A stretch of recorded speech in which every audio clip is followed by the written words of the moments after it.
Okay, maayong gabi ka na sa tanan mga kaigsunan di sa Ginoo. So mura medyo nalangan talo sa paghatag og live video gikan kay ining medyo na karon ra pud na lang arang ako ang tingog no. Murag nawala ni pila ka adlaw kay agi ko og kanang subaw. Nasubangan ko. And then grabe po no. Kay ni saka pod og sige ang ako ang dugo no. Naamgod ko high blood pod. So subag karon okay ako na lang gidilikyatan ang paghatag kaninyo, pag-share kaninyo ni ining matulun-anon kayo nga ining topic mahitungod kini sa Samaritan woman. So kini nga istorya sa Samaritan woman nagpamatuod kini na si Jesus Christ mianhi aron sa pagpangita ug pagluwas sa mga nawala. O kini katuyuan ni Jesus Christ ug ang mao nga sugilanon sa Samaritan woman may usa sa nagpamatuod na si Kristo mianhi diri sa pagluwas sa mga nawala. Now ang istorya niini mga kaigsunan, ang kining mga Samarianon or kining mga Hudiyo dili gina pwede sila nga magkadugol or magkaistorya. Ilaha gining kuan dito nga dili gini sila magkasinabot. Apan gituyo gini Hesus. Tuyo gini Hesus nga mo duol sa mao nga Samarianon. Tungod kay doon na siya mga katuyuan no nga diin iyang imantala sa mao nga Samaritan woman no. Even though the Jews and Samaritan avoided each other, this show that Jesus came to save everyone.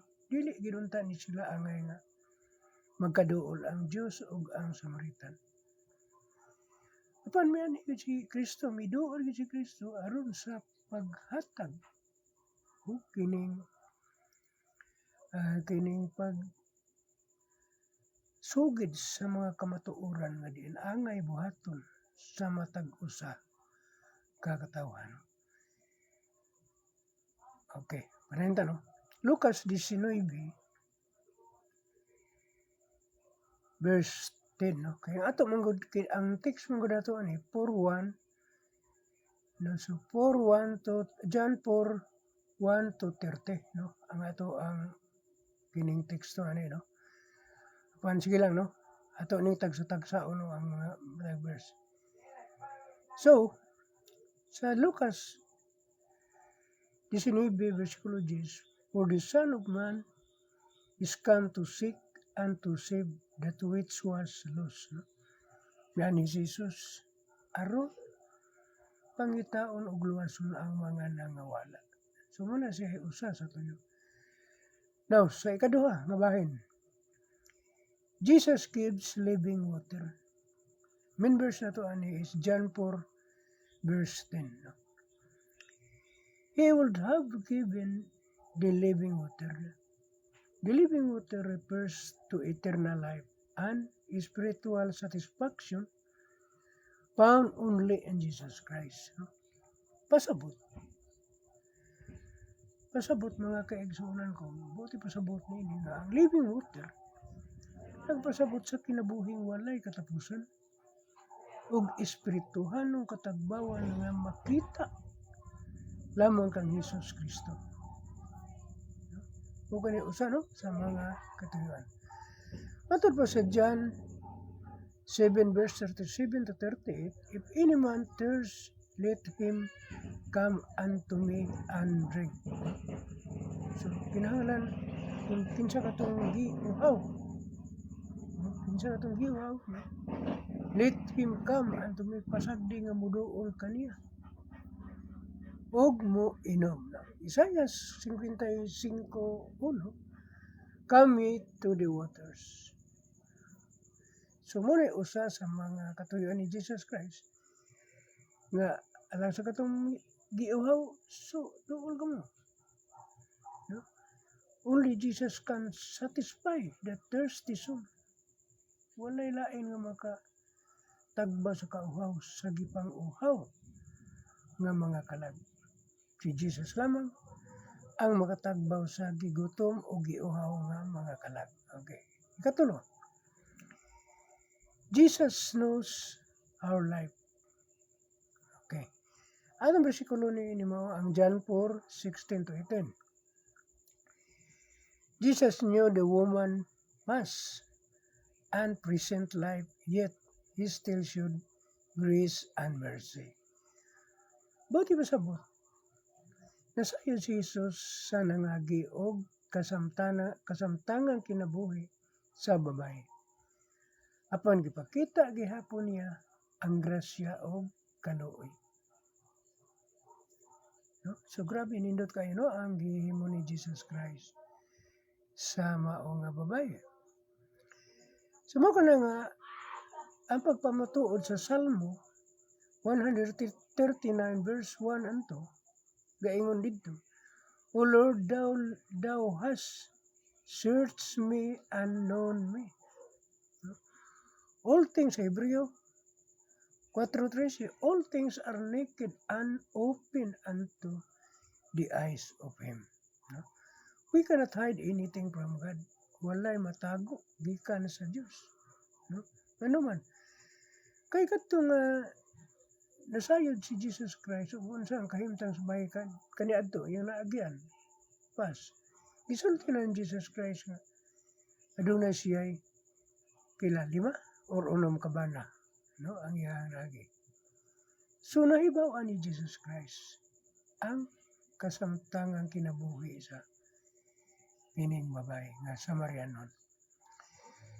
So ikaupat, rito sa true worship, no, must be in spirit and truth.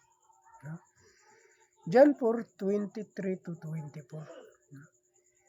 God desires sincere worship from the heart, not only outward religion.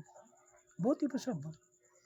Gusto sa Diyos ang tinuuray nga pagsimba gikan sa kasing-kasing dili lang panagway o ritual. Salmos 95 verse 6, O come ye, let us worship and bow down.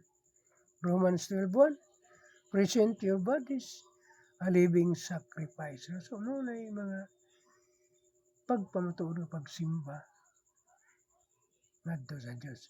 Worship God sincerely.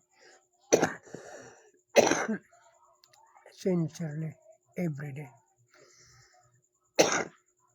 Simba ang Diyos nga kinasing-kasing adlaw-adlaw. Okay, number 5. Change life. Become witness. John 4:26-29. Muna ito ang main verse. No? Sa Juan 4:28-29, come see a man which told me all things that ever I did. No? After meeting Jesus, the woman shared the good news with others. A transformed life becomes a testimony. Tungod lang sa testimony sa Samaritan woman, daghan ang nausab, na-transform. No? Nausab o naghatag usab o pagpamatuod, nagtestimonya usab. So daghan na silang nagtestimony, nagtugan. No? Human niya makaila kang Jesus, iyang gisugilon sa uban ang maayong balita. Ang nausab nga kinabuhi na himong pagpamatuod. No? Mo ganin ang giingon ni Apostol Pablo sa ikaduhang Korinto 5:17. If any man be Christ, he is in a new creator. Kung ang tao, kinsa nga tao, naa ni Kristo, he is a new creator. Siya usa ka bag-o nga binuhat. Matthew 5:16, let your light so shine before men. Pasagday ang imuhang kahayag musidlak at tubangan sa mga tao. When Jesus changes change us, other will see it. No? Kung usbunta ni Jesus, makita kini sa uban. Doon ay mga kuan. Makita gid sa Ginoo. Makita gid sa uban kung makita po nato ang ato ang kausaban. No? Kay matingala man ang nakakita ka nato ingan mo to si so anso nga kalit man kayo na usab ug maayo naman kay siya karon. Maayo naman kasi mubat-bat o mga pulo sa ingon na no. Dunay mga kausaban nga dili nimo ma-explain. No? Dili nimo mahulagway. Nganong naingon anak ka sa imong kausaban. No? So muna nga si Jesus naghatag og kalawasan kapasayloan o buhing tubig sa tanan nga moduol kanya. Mateo 11:26, mingon si Jesus Christ, come unto me all ye that labor and are heavy laden, and I will give you rest. So, kana nga invitation. Ug doon na lang mo dawat ana nga invitation. Pagkaanindot kayo nga kausaban ang imuhang makuha. Kung moduol ka sa nag-invitar. Okay na ini nga kagabion nakatapos na usab kita no. O kining hamubo nga kining live video na kung na-share niya kanina. Salamat ng gabi. O God bless kanatong tanan.